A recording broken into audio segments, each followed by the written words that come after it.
स्पष्ट है कि ये पूरी पूरी सरकार की जो मनःस्थिति है, जो उनके काम करने का तरीका है, जो उनका दर्शन है, जो उनका लक्ष्य है, वो तो यही है कि सारी संवैधानिक संस्थाओं का क्षरण कर दो, सारी संवैधानिक संस्थाओं को अपमानित कर दो, इतना अपमानित कर दो कि जनता का उस पर से विश्वास ही हट जाए।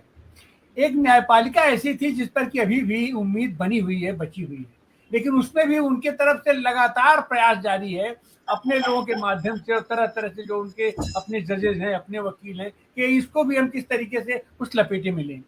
और ये जो सीजीआई साहब निकल के आए हैं, ये उनके सामने बहुत बड़ी बाधा बनकर के सामने आए हैं अपना, क्योंकि इनके साथ कई चीजें, और इससे ज्यादा तो जो इनकी माता जी ने अपना जिस तरीके से निर्णय लिया, वो तो कहीं ज्यादा उनके ऊपर चोट करने वाला है। तो ये सब चोट दर चोट घायल सांप है ये, और इनके ऊपर चोट दर चोट अपना पड़ती चली जा रही है। उससे ये आतंकित है, उससे पीड़ित है।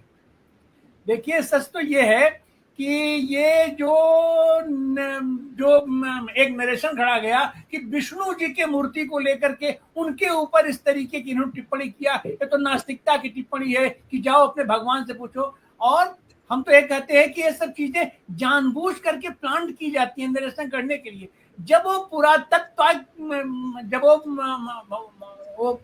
पुरातात्विक विभाग के जिम्मे है वो मंदिर, तो उस मंदिर में न्यायपालिका को या जो चीफ जस्टिस को या जस्टिस को न्याय देने का अधिकार ही नहीं है। तो आप ऐसी जगह ऐसे मुकदमों को ले क्यों जाते हो उसका सारा और पुरातात्विक विभाग में तो मूर्तियां खंडित है जी, ये तो चर्चा हो चुकी है हमारी। जी जी जी, एक बात बोलूंगा जी तो जरूर। उन सारी चीजों को लेकर के जो वहां नारा दिया जा रहा था कि सनातन का अपमान नहीं सहेगा हिंदुस्तान, तो यह भी कहीं न कहीं से मैं कहूंगा कि इस पर चर्चा बार बार होनी चाहिए कि हिंदुस्तान है कहाँ, हिंदुस्तान का अस्तित्व कहाँ है। हमारे संविधान में we the people of India, that is Bharat है। तो भारत है या इंडिया है, हिंदुस्तान कहाँ है। लेकिन ये जो नरेशन करके और इसी लोकप्रिय शब्दावली के साथ ये लोग जनता के अंदर कदम दर कदम घुसते जाते हैं और सारे संवैधानिक चीजों का ये क्षरण करते हैं उस पर। और ये एक तरीके से इनका निर्णायक हमला है अपने सीजीआई को लेकर के। जी जी, बहुत बहुत शुक्रिया। जी पारिक साहब, आप कुछ? मैं यही कहना चाह रहा था, जागृति जी ने एक बहुत अच्छी बात बोली। उन्होंने कहा कि जब किसी बड़े व्यक्ति के ऊपर कोई बात हुई तो ये सारी चर्चाएं होने लगी। लेकिन आप देखेंगे कि जो लिंचिंग की घटनाएं हो रही हैं, जो हेट स्पीचेस हो रही हैं, जो डेमोलिशन जगह जगह पर हो रहे हैं, वो उसी मानसिकता का है। कोई व्यक्ति कुछ बोलता है और विरोध करता है और वो घर डेमोलिश हो जाता है या लिंचिंग हो जाती है, हेट स्पीचेस हो रही हैं। तो ये सिर्फ हम इसको महत्व दे रहे हैं, लेकिन उनका क्या होता है, उनको क्या न्याय मिल रहा है। वही व्यक्ति जिनके यहाँ पर आप ये बात हो रही है, आप वही केसेस डेमोलिशन के लेकर के आए, बोले कि कंटेम्प्ट है, इसके ऊपर कार्रवाई करें। किस केस के ऊपर कार्रवाई हुई अभी तक सुप्रीम कोर्ट में, बताइए आप।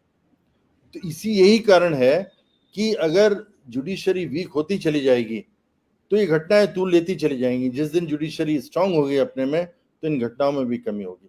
मैं ये कहना चाहता था। बहुत अच्छी बात जागृति जी, बहुत शुक्रिया आपका। असल में कंक्लूजन यही है कि अब सवाल ये है कि न्यायपालिका वीक हो रही है। अब पूरा देश तो न्यायपालिका से उम्मीद कर रहा है। पूरा देश तो ये मान रहा है कि सबसे ज्यादा स्ट्रांग तो न्यायपालिका है।